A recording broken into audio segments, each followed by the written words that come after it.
Salut à tous les passionnés de football.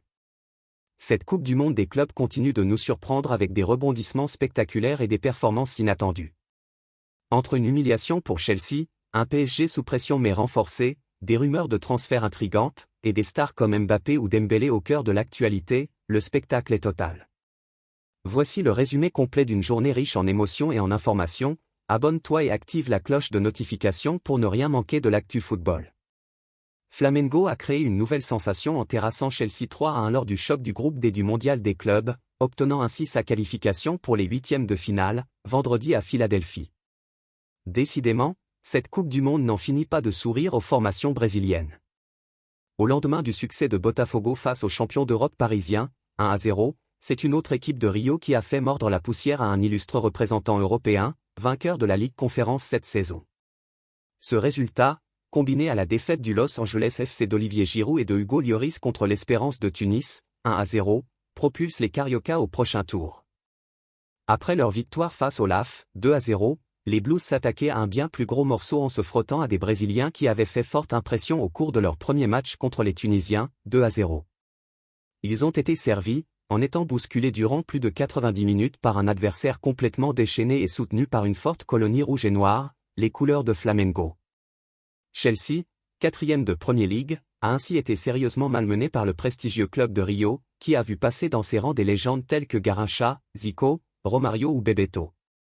Malgré l'ouverture du score rapide du Portugais Pedro Neto, auteur de son deuxième but du tournoi après une perte de balle au milieu du terrain du jeune défenseur Wesley França, Flamengo a réussi à refaire son retard après la pause grâce à Bruno Henrique à la 62e minute, avant de doubler la mise par l'intermédiaire de l'arrière brésilien Danilo, un ancien du Real Madrid et de la Juventus Turin, 3 minutes plus tard. L'exclusion de Nicolas Jackson côté Chelsea a ensuite grandement facilité la tâche de Flamengo, Wallace Jan scellant définitivement le sort de la rencontre à la 83e minute. Le dénouement est logique pour l'actuel leader du championnat brésilien, qui s'est montré beaucoup plus dangereux, déployant un jeu léché et résolument tourné vers l'offensive. Le but de Neto aura été l'un des rares éclairs de Chelsea, qui n'a pas pu compter sur sa pépite Cole Palmer, très discret dans l'ensemble.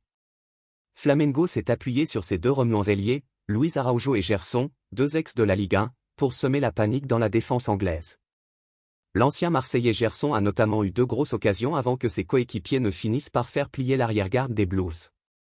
Pour Chelsea, le billet pour les huitièmes de finale passera désormais par un bon résultat contre l'Espérance de Tunis mercredi, alors que Flamengo pourra tranquillement faire tourner son effectif face à Los Angeles, déjà éliminé. La défaite de Chelsea a largement été commentée dans les médias britanniques.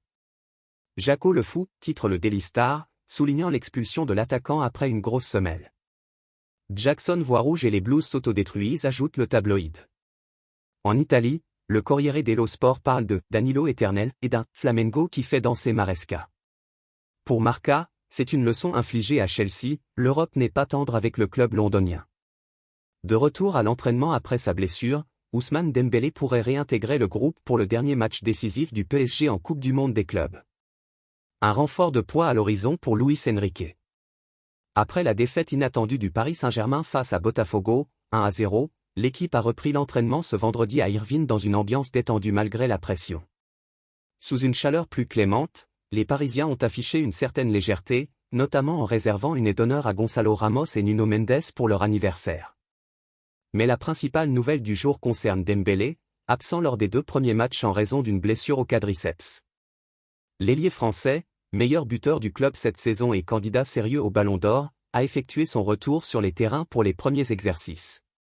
Accueilli chaleureusement par ses coéquipiers, il a participé sans gêne au traditionnel taureau et aux échauffements. Sa reprise soulève immédiatement la question, sera-t-il apte pour le match décisif contre les Seattle Sounders lundi soir? Luis Enrique reste prudent, mais sa présence à l'entraînement laisse entrevoir une possible réintégration. En parallèle, l'absence d'Achraf Hakimi a été remarquée, sans explication officielle pour le moment. Le PSG, qui reste en Californie jusqu'à dimanche, n'a plus droit à l'erreur. Une victoire face à Seattle est impérative pour accéder aux huitièmes.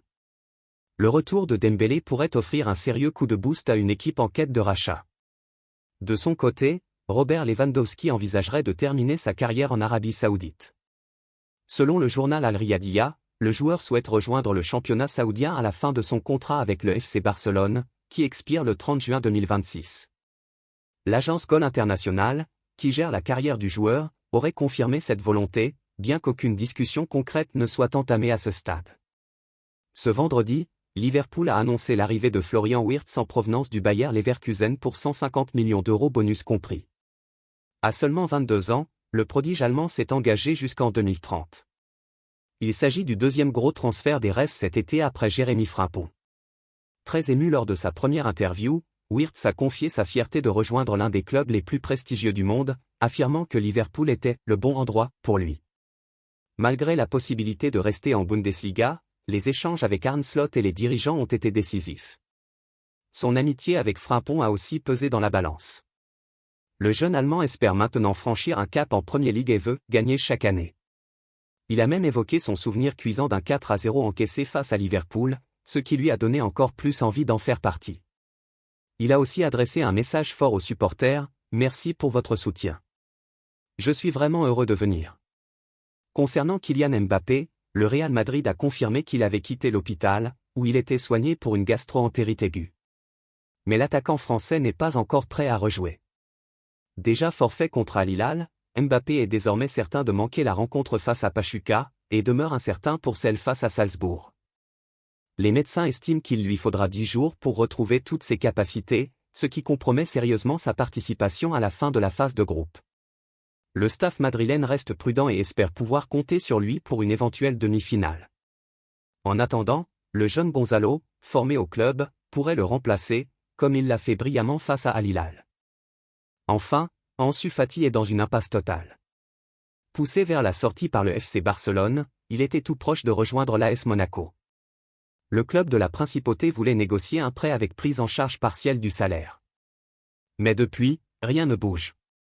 Le Barça, qui doit vendre pour financer le transfert de Nico Williams, exige qu'un éventuel prêt inclue le paiement intégral du salaire d'Ansu, ce qui bloque tout. Monaco ne veut pas assumer une telle charge pour un joueur qui reste l'un des mieux payés du vestiaire catalan. Barcelone ne facilite rien et le dossier semble au point mort. Les Catalans veulent une solution rapide, mais les prétendants ne sont pas prêts à servir de tremplin sans garantie. Le feuilleton Ansu Fati est loin d'être terminé.